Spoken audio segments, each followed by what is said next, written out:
You've got your framework and you've got certain segments in it. Okay, so we know we've got the 18 elements. So we start off with the vision statement, and then you've got the company culture, we've got the company capabilities, we've got the company stack. Then you've dropped down into a discussion about the AI governance, and I think that's a very, very important discussion, as we know from many problems that have occurred when governance hasn't been considered. And then on the flip side of the governance, you've got the measurement. That is the AI actually delivering what was expected? Is that now correct or valid now, and should we need to update that? And below that, you've got the center of excellence, which is really your AI tech stack, for want of a better term. Now, as a framework, this should deliver functioning, not just POCs, but POCs that scale and deliver consistent value to the organization, and that value will deliver what's required in terms of the company strategy reflected in the balanced scorecard. Now, the starting point in all of this is an AI readiness check, and many commentators have spoken about this, and if you look at many frameworks, they have this. In my experience, I found that the AI readiness check is without doubt the most important part of it in more ways than one. Obviously, as we'll discuss, the AI readiness tells you how ready you are to implement AI, where you are ready to implement AI, where your weaknesses are, what you need to strengthen. That's fine. But I think it also helps the C-suite understand why AI sits in their remit. So I actually want to have a deep dive into this. Let's talk about some of your experiences in terms of things that you've done in terms of an AI readiness. So I want to start with the approach, and then I actually want to go into the methodology about the things you measure, how you measure them, and how it impacts the understanding or how you deliver the AI readiness report to the C-suite. I will start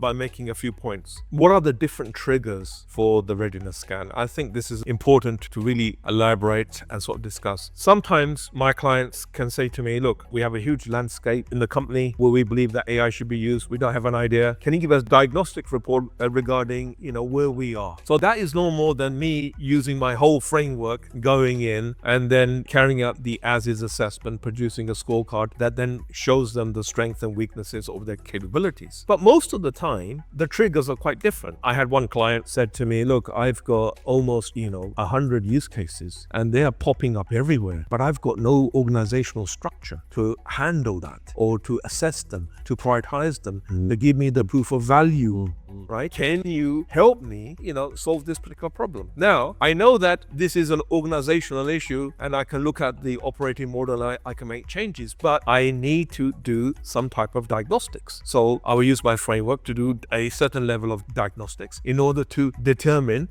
which capabilities are essential for, let's say, a structured approach through prioritizing AI use cases. What part of your framework will help me down the path of assessing which use cases to implement, which use cases to put in the pipeline, and which use cases to say they're actually rather irrelevant, even though they may increase efficiencies? So let's deep dive into that. There is a number of capabilities that I assess with regards to making sure that when it comes to use cases, because this is a common approach or it's a common encounter with my clients, they usually have consultants that come on board who give them a PowerPoint of use cases, but they find it very difficult to understand which one to start with, which one's going to give value, which one is connected with the strategy, which are not feasible, which are not even appropriate for the organization because they've just been, lifted and shifted from elsewhere. So certain aspects of my framework will be like, what is the leadership and vision statement? What is it that the leadership wants? Do they have an AI strategy in place? Is the AI strategy, is it connected to the corporate strategy? Is it connected to the balanced scorecard? Is there some type of link to executive accountability? Usually you find that the executive accountability is not there. It's rather sitting at the lower level. And also then looking at the governance and even looking at the value system in place. So you have AI use cases that come in, but you need to have some type of approach or matrix in order to then prioritize based on what? That prioritization could be based upon what my strategy is telling me, what I need to fulfill in this financial year. But go deeper, then it's,